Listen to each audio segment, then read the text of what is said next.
Did you know that at the highest level in striking, whether MMA, boxing, kickboxing, the top professionals are only landing about 40% of the time? And what that means is that most of the punches that we throw when we're striking are missing. So we have to train for that. On today's Mat Chat, what I'll be discussing is the importance of training how to miss and how to do it. Coach Sully, Reps and Sweat Martial Arts and Fitness. This is Mat Chat. So, like I mentioned, most of our punches are going to miss. Even at the highest level, most punches miss. A sharpshooting, accurate, top-level striker is only landing about 40% of the time. Unheard of, once in a lifetime, you might get close to 50%. But 40% is pretty much considered top-notch striking, accurate striking. So us who are everyday people stepping on the mats, maybe sparring casually, maybe even doing it at a higher amateur level or even a professional level. Who are we to think that we're going to be landing most of our punches? But a big mistake that I see is that most people are not training to miss, in essence. They're not training for when those punches don't, or those kicks also for that matter, don't hit the mark. So I'm going to go over some benefits of training to miss and why we should do it and how we should do it. When we're striking, whether we're hitting mitts, hitting pads, working with the heavy bag, we have a inanimate object, in essence, holding our weight up.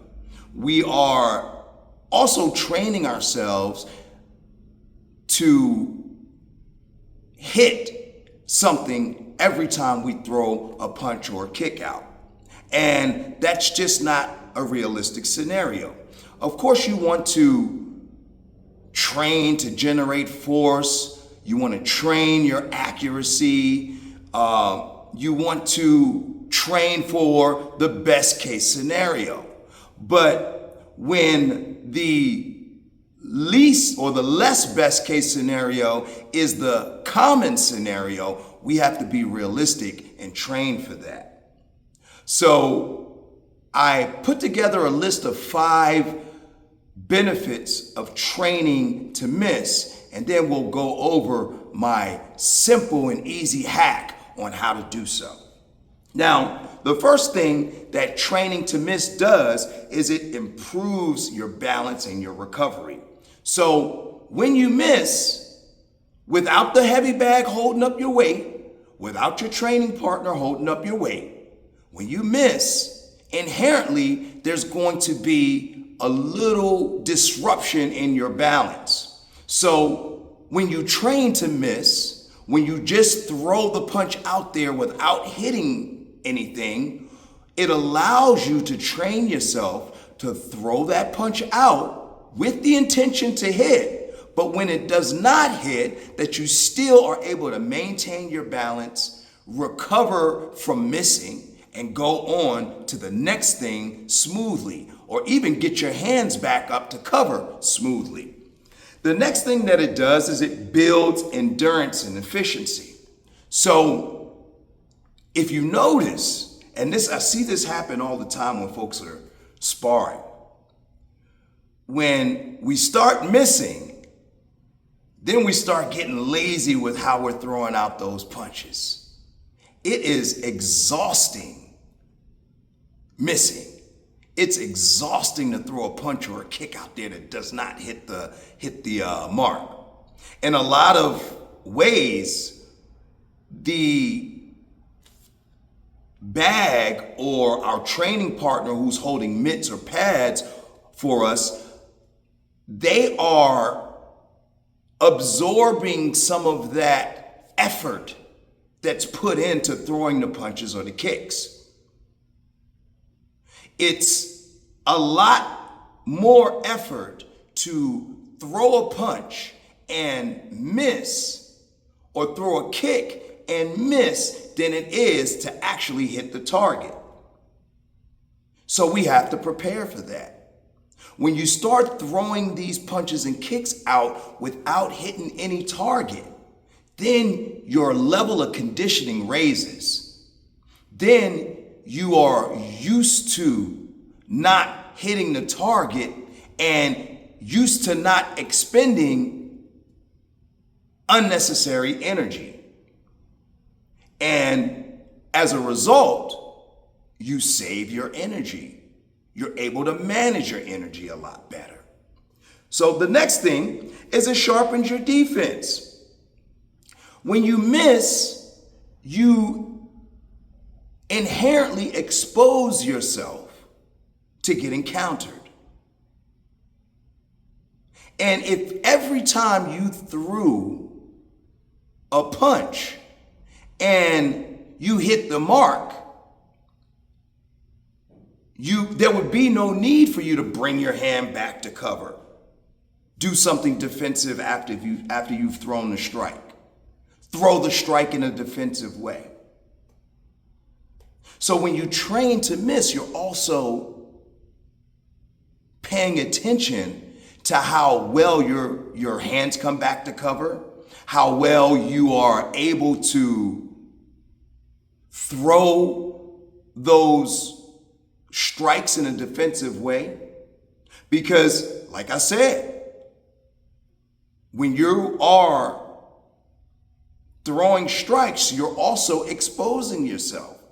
Your stance, you got two hands covering, you're stable on the ground with 2 feet on the ground, and all of that gets compromised when you throw a strike. When I throw a kick, now I'm on one leg. When I throw a punch, that hand, that second hand that was covering, now is not able to cover. So when you train to miss, you start to pay attention to the small details of making that window of exposure as small as possible. It also,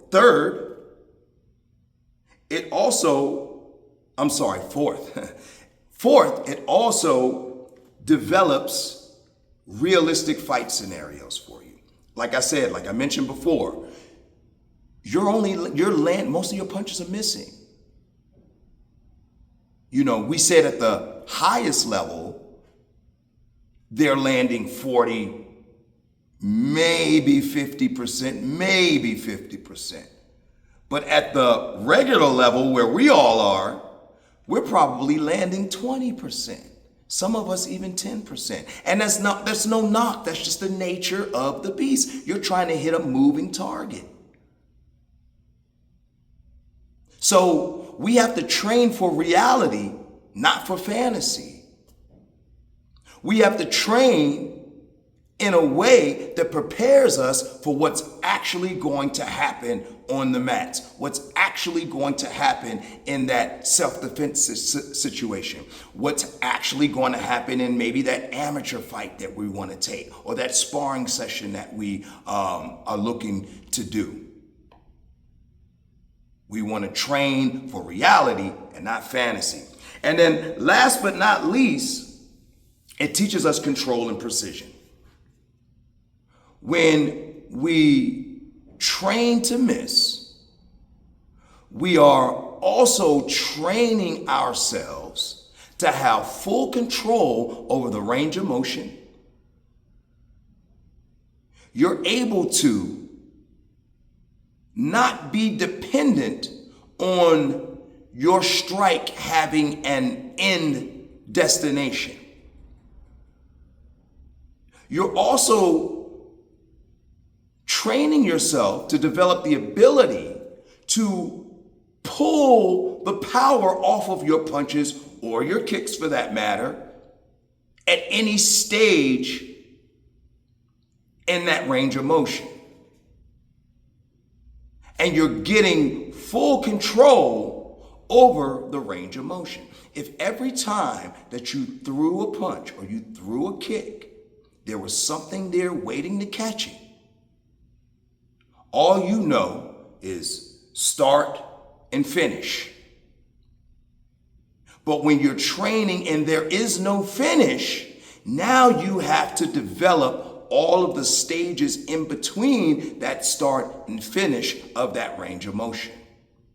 So it gives you full control over that range of motion.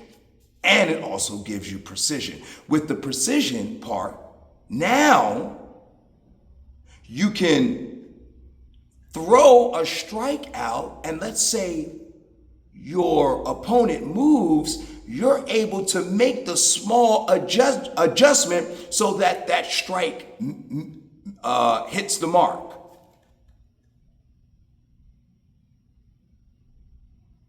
You're not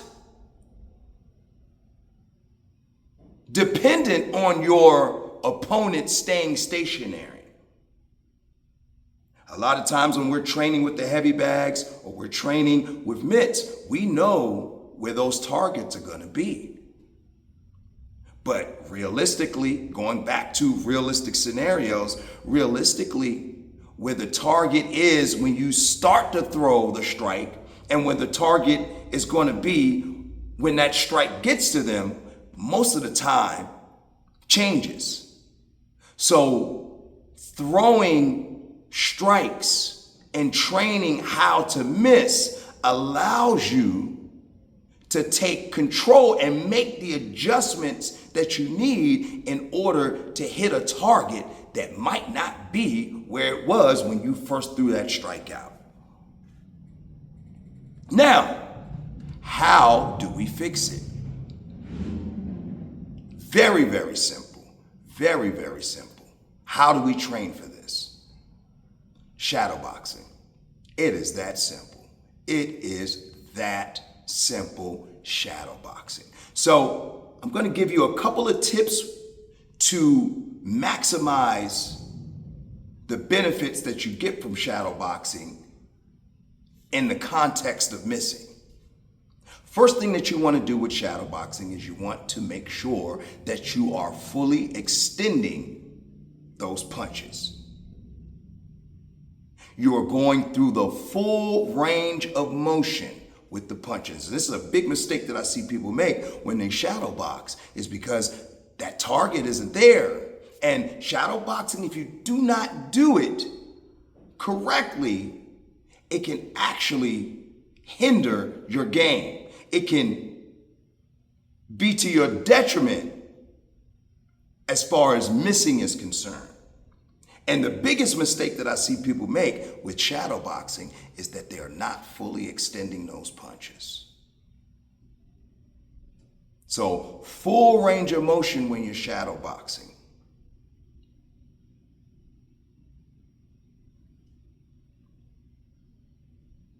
The other thing that you can do when you're shadow boxing is you move around a lot.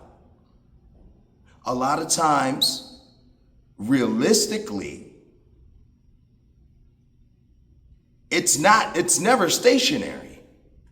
So the more that you are incorporating your footwork, and I would even advise that you exaggerate the amount of movement that you do, the more you're able to adjust your footing, and that will prepare you for missing, the inevitable missing.